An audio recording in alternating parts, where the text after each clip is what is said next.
Selamat malam, hai. Ketemu lagi dengan saya Rizky Sulfika Pusparinda, peserta Latsar CPNS Puslat Bangka DOD Angkatan 15. Nah, ini sudah video jurnal ke-8. Video ini salah satu rangkaian dari video jurnal tentang nilai-nilai dasar PNS, yaitu aneka. Ya, aneka itu ada 5 ya. Jadi yang sudah saya buat itu tentang video tentang akuntabilitas, anti korupsi, etika publik, komitmen mutu, dan yang terakhir ini adalah nasionalisme. Ya, jadi setiap PNS itu wajib memiliki 5 nilai dasar tersebut untuk bisa menjadi ASN yang bisa melayani masyarakat dengan baik. Nah, jika berbicara tentang nasionalisme, ada banyak ya definisi yang kemukakan orang-orang itu. Jadi nasionalisme itu bisa diartikan sebagai rasa cinta tanah air, kemudian menjunjung tinggi nilai-nilai Pancasila. Ada juga yang bilang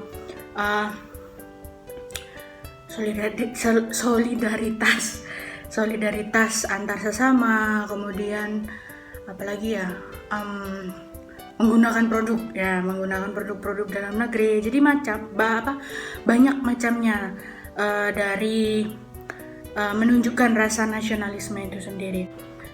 Saya jadi ingat sebuah quote, yaitu jangan tanyakan apa yang negara berikan kepadamu, tapi tanyakan apa yang kamu berikan kepada negaramu. Kalau tidak salah, quote ini tuh dari John F. Kennedy ya, kalau nggak salah sih, presiden ke-35 Amerika. Pasti nih loh, kok ngambilnya quote dari presiden Amerika bukan dari presiden sendiri, ini gak nasionalis berarti. Nah ya, jadi bukan saya tidak nasionalis, tapi saya memahami nasionalisme di sini adalah lebih ke bagaimana saya bisa berkontribusi untuk bangsa Indonesia, seperti itu. Bukan karena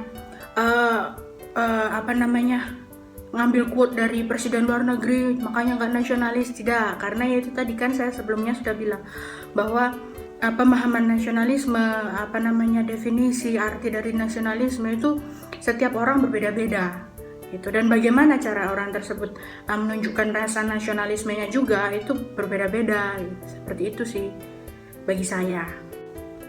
Seperti yang sudah saya katakan, bahwa setiap orang tuh memiliki caranya masing-masing untuk menunjukkan rasa nasionalisme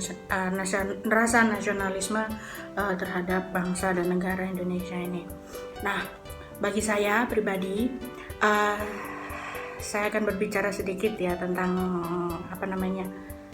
pengalaman saya gitu. Nah, saya kan sebagai dosen bahasa Inggris itu dulu itu dicap tidak nasionalis karena mempelajari bahasa orang lain.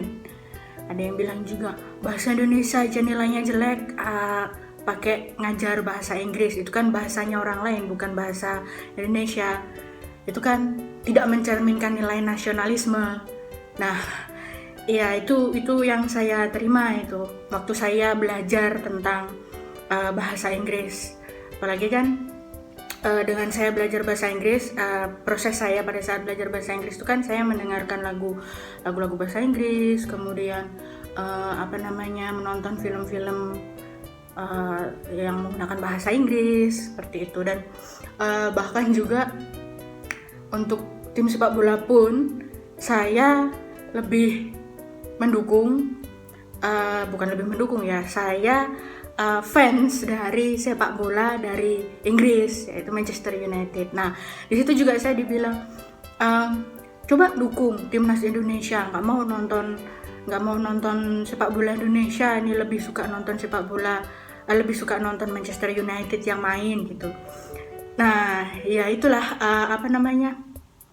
salah satu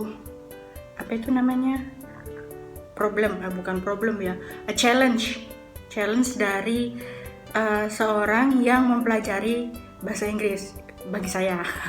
Nah, seperti itu.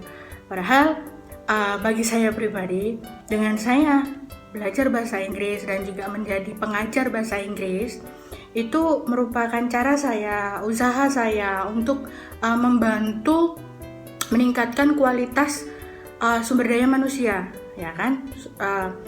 Karena dosen itu kan mengajarkan ilmu, memberikan ilmu. Nah, itu salah satu cara juga tuh sebenarnya untuk membantu meningkatkan, ya, membantu sesama lah, istilahnya seperti itu. Jadi kalau kita merujuk ke sila-sila, sebenarnya itu masuk ke sila kedua. Tadi kalau nggak salah bahasan di kelompok saya itu ya, sila kedua tentang kemanusiaan yang adil dan beradab. Ya, salah satunya adalah saling membantu antar umat manusia yang tinggal dan juga tumbuh di Indonesia. Jadi itu cara saya. Sebenarnya dengan cara saya seperti itu yang membantu meningkatkan kualitas dari sumber daya manusia, mengembangkan potensi dari sumber daya manusia dari warga Indonesia, itu agar warga Indonesia ini, masyarakat Indonesia ini bisa bersaing gitu dengan masyarakat dari negara lain gitu. Jadi tidak dicap kalau negara plus 62, negara berflower, itu negara yang hanya bisa nyinyir. Nah, hanya bisa ngejulit. Nah, istilahnya seperti itu. Jadi dengan kita memperbaiki potensi, memperbaiki kualitas dari sumber daya manusia, kalau di saya berarti mahasiswanya, itu akan menunjukkan gitu kepada dunia bahwa warga Indonesia, bangsa Indonesia itu juga bangsa yang berkualitas. Cara lain yang bisa saya lakukan di kelas juga itu untuk yang menumbuhkan rasa nasionalisme bagi mahasiswa, itu ada salah satu contohnya. Pada saat itu saya mengajar di sebuah kelas. Nah, tiba-tiba ada salah satu mahasiswa mengetuk pintu, izin masuk dan menginfokan kepada saya, permisi Miss, saat ini waktu untuk beribadah umat agama A, seperti itu. Dan saya cukup kaget pada saat itu dan amazed itu seperti kagum gitu, bahwa mereka itu sangat menghormati umat negara lain. Jadi rasa toleransi antar umat beragamanya itu sangat kelihatan gitu kan. Dan uniknya lagi, yang memberi info bahwa maaf Miss, waktunya beribadah untuk umat agama A misalnya, ya itu bukan merupakan umat dari agama tersebut. Jadi dia ini umat dari umat dari agama lain gitu. Dan ya ini saya kagum sekali dengan rasa toleransi yang ada di lingkungan itu. Jadi salah satu contoh yang bisa saya lakukan di kelas adalah memberikan kebebasan berpendapat untuk menentukan keputusan kepada mahasiswa. Jadi misalnya saya memberikan tugas nih kepada mereka, baik itu tugas kelompok kah, individu kah. Jadi saya memberikan hak kepada mereka untuk menentukan sendiri kelompoknya, sudah pasti. Saya tidak pernah menentukan kelompok. Dan juga termasuk deadline pengumpulan tugasnya. Saya tidak pernah memaksa mereka, kalian mengerjakan tugas A, dikumpulkan hari ini jam sekian. Tidak. Jadi saya selalu memberikan keputusannya itu kepada mereka. Jadi mereka menentukan sendiri dengan teman sekelasnya, berdiskusi, kapan mereka mengumpulkan tugasnya, kemudian jam berapa. Jadi di sini tuh mereka bisa menentukan sendiri dan juga bisa mengukur potensi mereka ketika diberi tugas A. Mereka mampunya berapa hari. Nah, itu mereka sendiri yang menentukan. Dan melalui diskusi kelas, jadi mereka diskusi bahasanya itu bermusyawarah untuk menentukan deadline-nya itu tadi. Nah, ketika mereka sudah menentukan deadline seperti itu, ya mereka wajib untuk mengikuti, mentaati deadline itu gitu. Jadi ya itu, saya tidak pernah yang namanya mengekang mereka untuk yang namanya mengumpulkan tugas, karena saya pernah menjadi mahasiswa dan tahu ya bagaimana beratnya menjadi mahasiswa. Tidak hanya mendapatkan tugas 1 atau 2 tugas, tapi bahkan ada 1 minggu semua mata kuliah semuanya ada tugas gitu, dan deadline-nya mepet-mepet. Nah, ya itu, dengan saya memberikan kebebasan berpendapat seperti itu, jadi mereka bisa untuk lebih mandiri dan lebih bisa untuk mengukur potensi diri mereka, kemampuan mereka itu sejauh mana, seperti itu. Itu yang yang sekarang ini dari banyak yang tidak menerapkan ya.